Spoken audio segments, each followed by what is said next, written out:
नमस्कार, बहुत स्वागत है आपका सुप्रभात मध्य प्रदेश खबरों के साथ मैं हूं रीनू। रिलायंस के जियो प्लेटफॉर्म पर एक और बड़ा निवेश हुआ है। सिल्वर लेक ने किया 4546.8 करोड़ का निवेश। अतिरिक्त निवेश US based private equity firm है सिल्वर लेक। तो वहीं सिल्वर लेक पहले भी 5655.75 करोड़ का निवेश कर चुकी है। जियो में सिल्वर लेक बना 2.08% का स्टेक होल्डर। जियो ने ग्लोबल इन्वेस्टमेंट से जुटाए कुल 92,202.15 करोड़ रुपए।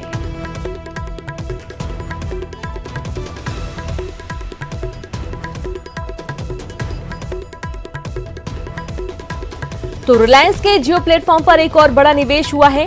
सिल्वर लेक ने किया 4546.8 करोड़ का अतिरिक्त निवेश। आपको बता दें, सिल्वर लेक पहले भी जियो प्लेटफॉर्म के साथ 5655.75 करोड़ का निवेश कर चुकी है।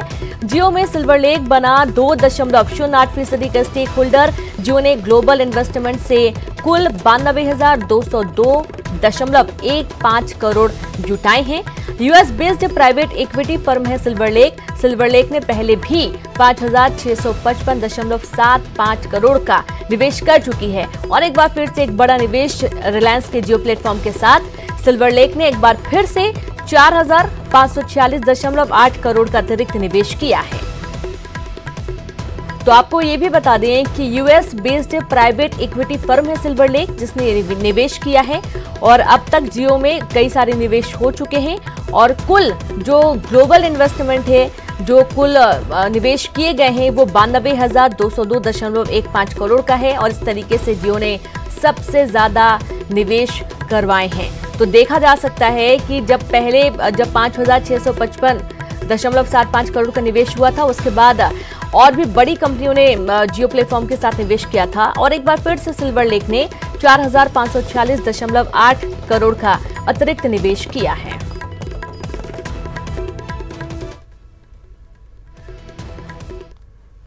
शिवराज सरकार ने लिया 500 करोड़ का कर्ज। जी हां, भारतीय रिजर्व बैंक से सरकार ने लिया कर्ज। साल 2020 में सरकार ने 10 बार कर्ज लिया है। 10 बार में 8,500 करोड़ ले चुकी है कर्ज। कर्ज लेने की सीमा 3 से 5% की गई है। सरकार इस साल 45% तक ले सकती है कर्ज। पहले यह सीमा लगभग 26,000 करोड़ की थी। तो बड़ी खबर आपको दे रहे हैं, जहां पर शिवराज सरकार ने 500 करोड़ का कर्ज लिया। भारतीय रिजर्व बैंक से सरकार ने कर्ज लिया है। साल 2020 में सरकार ने 10 बार कर्ज लिया है। आपको बता दें, 10 बार में 8,500 करोड़ कर्ज सरकार ले चुकी है। और कर्ज लेने की जो सीमा है 3 से 5% तक बढ़ा दी गई है। सरकार इस साल 45% तक कर्ज ले सकती है। पहले यह सीमा लगभग 26,000 करोड़ की थी, लेकिन अब ये बढ़ गई है। तो भोपाल से आपको बड़ी खबर दे रहे हैं। साल 2020 में सरकार ने 10 बार कर्ज लिया है। तो 10 बार में 8,500 करोड़ पहले से ही कर्ज ले चुकी है। कर्ज लेने की जो सीमा है वो 3 से 5% तक बढ़ाई गई है। सरकार इस साल 45% तक कर्ज ले सकती है। सहयोगी रंजना जुड़ गई हैं। रंजना, जो कर्ज की सीमा है उसे तो बढ़ाया गया है, बहुत अच्छी बात है, क्योंकि एक बहुत ऐसे दौर से गुजर रहे हैं इस वक्त प्रदेश की जनता, जहां बहुत ज्यादा आर्थिक हालात बिगड़ने वाले हैं। लेकिन ये कर्जा बढ़ता ही जा रहा है। 2020 में तकरीबन 10 बार कर्ज लिया जा चुका है। रंजना,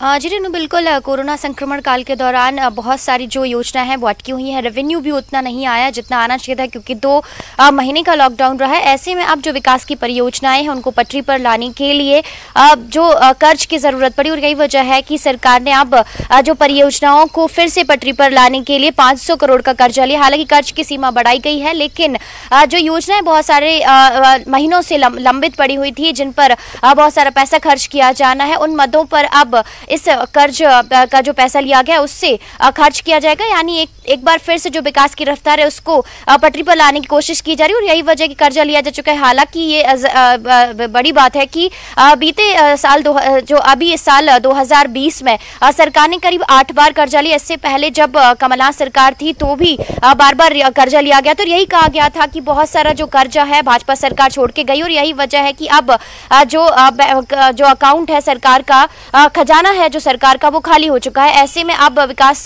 को रफ्तार पर लाने के लिए कर्ज लेना पड़ेगा। और वही जब भाजपा सरकार जरूर उन पर चुटकियां कसती थी, लेकिन अब यही बात है शिवराज सरकार के सामने भी है और वो भी अब एक बार फिर से योजनाओं को पटरी पर लाने के लिए कर्ज का सहारा ले रही है। रीनू जी बिल्कुल, शुक्रिया आपका रंजना तमाम जानकारी के लिए। तो जिस तरीके से पहले कमलनाथ सरकार के ऊपर उंगली उठाई जा रही थी, एक बार फिर से वैसी स्थिति है जब 2020 में कई बार शिवराज सरकार को भी कर्ज लेना पड़ा है। शराब ठेकेदारों ने दुकानें सरेंडर करना शुरू कर दिया है। भोपाल, इंदौर सहित बड़े शहरों की शराब दुकानें सरेंडर हुई हैं। ग्वालियर, जबलपुर में ठेकेदारों ने दुकानें सरकार को सौंपी। ठेकेदारों ने आबकारी विभाग को शपथ पत्र दिए हैं। हाईकोर्ट ने ठेकेदारों को दिया था 3 दिन का समय। सरकार के पास अब सिर्फ 2 विकल्प हैं। पहला, आबकारी विभाग से दुकानें चलवाएं। दूसरा, नए सिरे से टेंडर जारी कर दुकानें नीलाम करें। तो इस तरीके से अब सरकार के सामने भी कई सारी परिस्थितियां खड़ी हो गई हैं। सहयोगी रंजना जुड़ी हुई है। रंजना, बहुत ज्यादा रेवेन्यू आता है शराब से, लेकिन इस बार शराब ठेकेदारों ने दुकानें सरेंडर करना शुरू कर दिया है। उनका ये कहना है कि जो किस्त दी जानी चाहिए, जो किस्त दी जाती है वो नहीं दे सकते हैं क्योंकि इतनी ज्यादा बिक्री नहीं हुई है।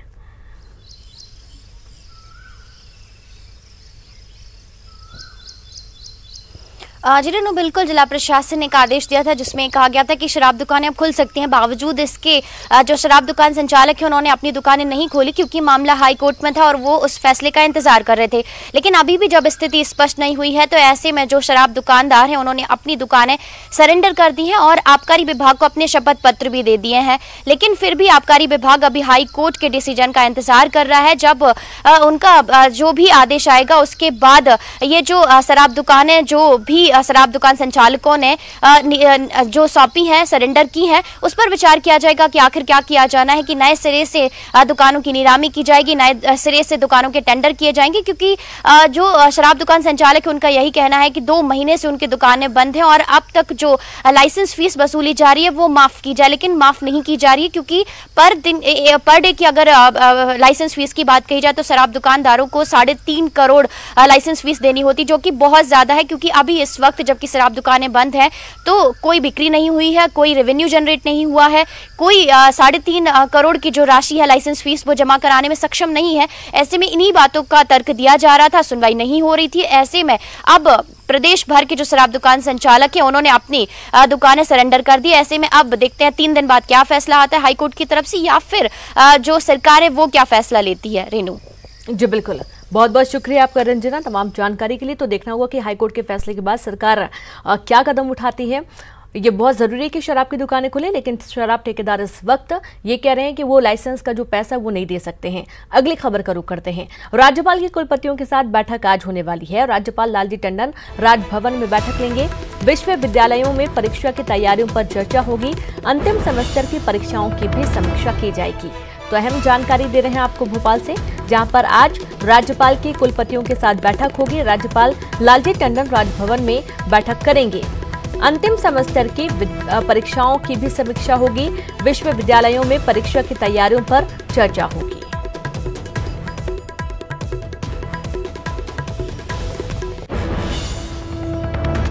संस्कृति बचाओ मंच की प्रशासन से मांग है। मंदिरों के बाहर पानी की टंकियां रखवाई जाएं।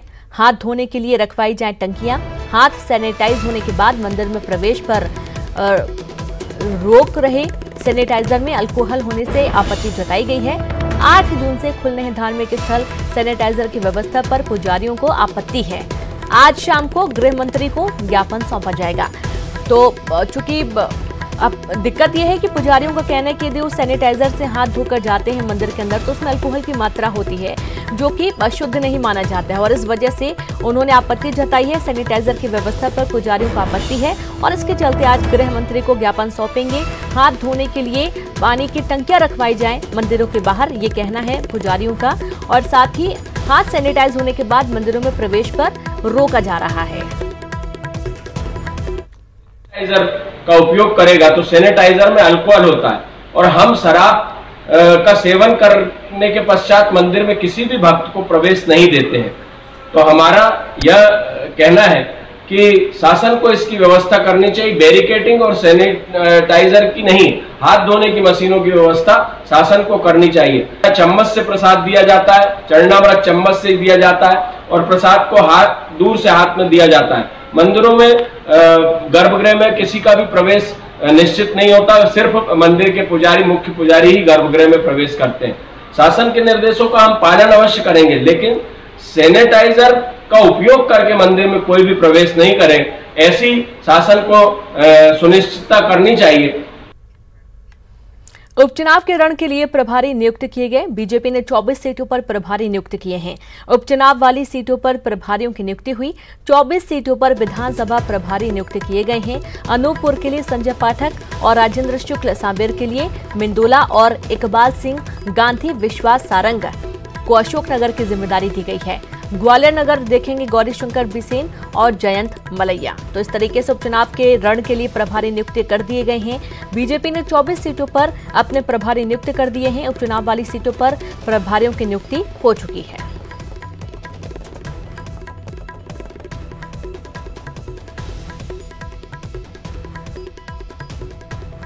एमपी में अब बनेगा सिंगल सिटीजन डाटाबेस। जी हां, सीएम शिवराज ने डाटाबेस को हरी झंडी दी है। सरकारी योजनाओं के लिए अब अलग अलग रजिस्ट्रेशन नहीं, कई राज्यों में लागू है सिंगल सिटीजन डाटाबेस व्यवस्था। राजस्थान में भामाशाह नाम से ये व्यवस्था चल रही है। आंध्र तेलंगाना में प्रजा साधिकार के नाम से व्यवस्था चल रही है। सिंगल सिटीजन डाटाबेस में कई जानकारियां होंगी शामिल, नाम, पता, शैक्षणिक योग्यता, संबंधी प्रमाण पत्र, आय प्रमाण पत्र, जाति प्रमाण पत्र, भूमि का विवरण, उगाई गई फसल, मूल निवासी प्रमाण पत्र, गरीबी रेखा प्रमाण पत्र। डाटाबेस के लिए आधार के बायोमेट्रिक का इस्तेमाल किया जाएगा।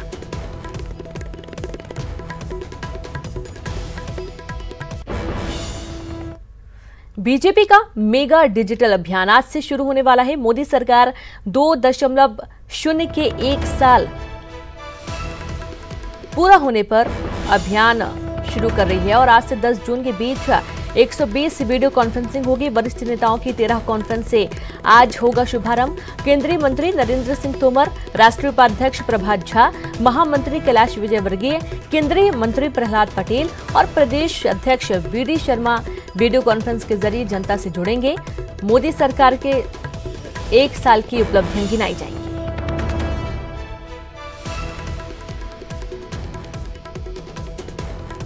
तो बीजेपी के मेगा डिजिटल अभियान की आज से शुरुआत होने जा रही है। आज से 10 जून के बीच 120 वीडियो कॉन्फ्रेंसिंग की जाएगी, जहां वरिष्ठ नेताओं की 13 कॉन्फ्रेंस से आज शुभारंभ होगा। केंद्रीय मंत्री नरेंद्र सिंह तोमर, राष्ट्रीय उपाध्यक्ष प्रभात झा, महामंत्री कैलाश विजयवर्गीय, केंद्रीय मंत्री प्रहलाद पटेल और साथ ही प्रदेश अध्यक्ष वीडी शर्मा वीडियो कॉन्फ्रेंस के जरिए जनता से जुड़ेंगे। मोदी सरकार के 1 साल की उपलब्धियां गिनाई जाएंगी।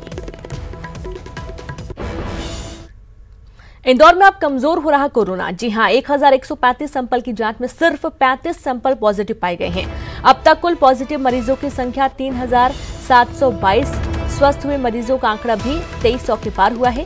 अब तक 2324 मरीज स्वस्थ हुए हैं और अपने घर को भी जा चुके हैं। मेडिकल बुलेटिन में 4 नए मरीजों की पुष्टि हुई है। अब तक कोरोना से 153 मरीजों की मौत हुई है। 1245 मरीजों का इलाज चल रहा है। तो इंदौर से अहम खबर, जहां पर कोरोना अब कमजोर होता हुआ नजर आ रहा है। यहां पर सबसे ज्यादा, यानी कि मध्य प्रदेश में सबसे ज्यादा जो खराब हालात थे वो इंदौर में ही थे, लेकिन अब देखा जा रहा है कि 1135 सैंपल जांच के लिए भेजे गए थे, जिनमें से मात्र 35 सैंपल ही पॉजिटिव पाए गए, बाकी सारे सैंपल नेगेटिव हैं। एक राहत वाली बात कह सकते हैं, लेकिन 35 जो मामले बढ़े हैं वो भी एक सिरदर्दी है। अब तक कुल पॉजिटिव मरीजों की संख्या 3722 हो चुकी है। स्वस्थ मरीजों का आंकड़ा भी 2300 के पार पहुंच चुका है। तो मेडिकल बुलेटिन 4 नए मरीजों की पुष्टि हुई है। अब तक कोरोना से 153 मरीजों की मौत हुई। 1245 मरीजों का इलाज जारी है।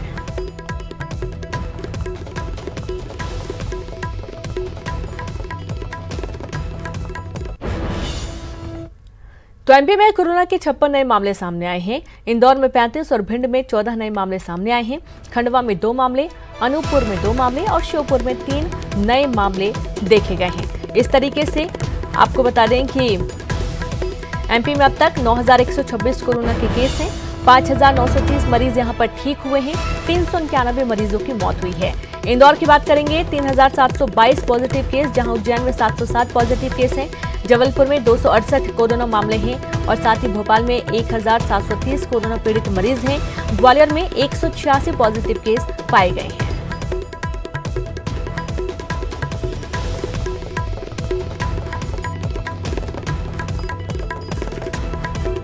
तो एमपी में कोरोना के 56 नए मामले सामने आए हैं और इन 56 नए मामलों में इंदौर, भिंड, खंडवा, अनूपपुर, श्योपुर शामिल है। उज्जैन में कोरोना से 3 लोगों की मौत हो गई है और अब तक कोरोना से कुल 62 मौतें हो चुकी हैं। उज्जैन में जिले में 12 नए कोरोना पॉजिटिव मरीज फिर से सामने आए हैं। कुल कोरोना मरीजों की संख्या यहां पर बढ़कर अब 707 पहुंच गई है। तो बड़ी खबर आपको दे रहे हैं उज्जैन से। उज्जैन में कोरोना से 3 लोगों की मौत हुई। अब तक कोरोना से कुल 62 मौतें हो चुकी हैं। और ठीक ग्वालियर के भी ऐसे कुछ हालात हैं जहां नए मामले फिर से सामने आए हैं, पॉजिटिव केस मिले हैं। जिले में पॉजिटिव मरीजों की संख्या बढ़कर 186 हो गई है।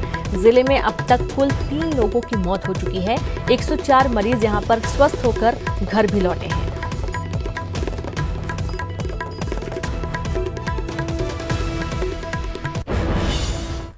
और एक छोटा सा ब्रेक, जल्द हाजिर होंगे।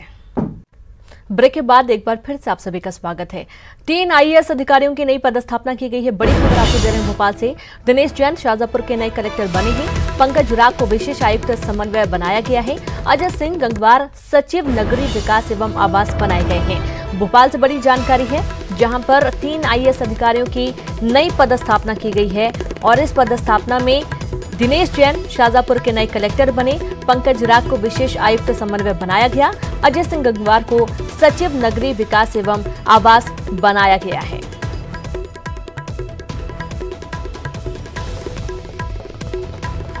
तो भोपाल से बड़ी खबर, 3 आईएएस अधिकारियों की पदस्थापना।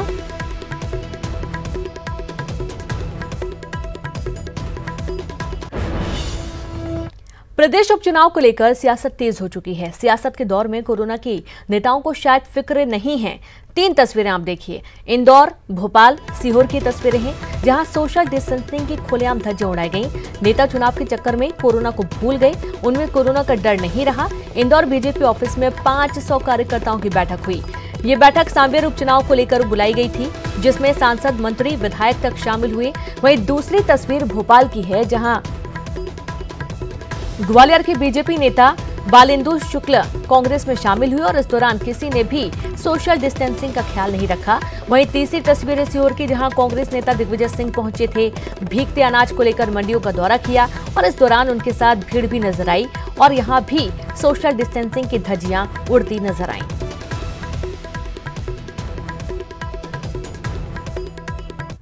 कोरोना के हॉटस्पॉट इंदौर में सोशल डिस्टेंसिंग की धज्जियां उड़ गईं। दरअसल सांवेर उपचुनाव को लेकर बीजेपी ने अपने ग्रामीण क्षेत्र के कार्यकर्ताओं की बैठक बुलाई थी, जिसमें करीब 500 कार्यकर्ता मौजूद थे। लेकिन हॉल में इतनी जगह नहीं थी कि कार्यकर्ता सोशल डिस्टेंसिंग का पालन कर पाएं। यही कारण था कि कार्यकर्ताओं को सेट कर बैठना पड़ा। बैठक पर कांग्रेस ने बीजेपी पर निशाना साधा। वहीं बीजेपी को इस गैदरिंग पर अब जवाब देते नहीं बन रहा है। उन्होंने अपनी पार्टी के बजाय मीडिया को ही सोशल डिस्टेंसिंग की सलाह दे डाली। भारतीय जनता पार्टी के आप लगातार देखें तो भाजपा के कार्यालय, प्रदेश कार्यालय की बात करें तो वहां दल बदल के कार्यक्रम होते हैं। शादी के अंदर 50 लोगों की सीमा है, मृत्यु के अंदर 20 लोगों की सीमा है, लेकिन आप देखें कि वहां सैकड़ों लोग इकट्ठे होते हैं। कोई सोशल डिस्टेंसिंग, कोई मास्क का नहीं, हम लगातार कर रहे हैं, मैसेज कर रहे हैं। आपने देखा होगा मेरे आने के पहले भी मैं माइक पे सुन रहा था कि सोशल डिस्टेंस बनाए रखें। आपके माध्यम से भी ये कहूंगा, आप लोग भी सोशल डिस्टेंस बनाए रखें और आपके माध्यम से जनता से भी कहूंगा सोशल डिस्टेंस बनाए रखें। हमीदिया में एमबीबीएस और पीजी सीटों की मान्यता अटकी। हमीदिया का काम पूरा न होने से अटकी मान्यता। 2000 बिस्तरों का निर्माण कार्य हो रहा है और इस साल बढ़नी थी एमबीबीएस की 100 सीटें, अगले साल बढ़ाई जानी है। पीजी की 148 सीटें। काम पूरा होने में लगेगा कम से कम 1 साल। काम पूरा होने के बाद ही बढ़ी सीटों की मान्यता मिलेगी। तो बड़ी खबर आपको दे रहे हैं भोपाल से, जहां पर हमीदिया में एमबीबीएस और पीजी सीटों की मान्यता अटकी है। हमीदिया का काम पूरा न होने से मान्यता अटकी है। 2000 बिस्तरों का निर्माण कार्य हो रहा है और इस साल बढ़नी थी एमबीबीएस की 100 सीटें, अगले साल पीजी की 148 सीटें बढ़ाई जानी है। अनलॉक 1 में लोग बेपरवाह नजर आ रहे हैं। कोरोना महामारी के चलते मंडला के सभी साप्ताहिक बाजारों पर प्रतिबंध है। बावजूद इसके जिले के बिछिया विकासखंड के नगर परिषद में साप्ताहिक बाजार लगाया गया, जहां जमकर भीड़ उमड़ी। आलम यह था कि इस बाजार में हजारों लोग एक साथ मौजूद नजर आए। इन सब के बीच जमकर सोशल डिस्टेंसिंग की धज्जियां उड़ती नजर आईं। इतना ही नहीं, कई लोगों ने तो अपने चेहरे पर मास्क तक नहीं लगा रखा था। ये सब देखकर ऐसा लग रहा था मानो मंडला कोरोना से जंग जीत गया हो। और इसी के साथ इस बुलेटिन में इतना ही। नमस्कार।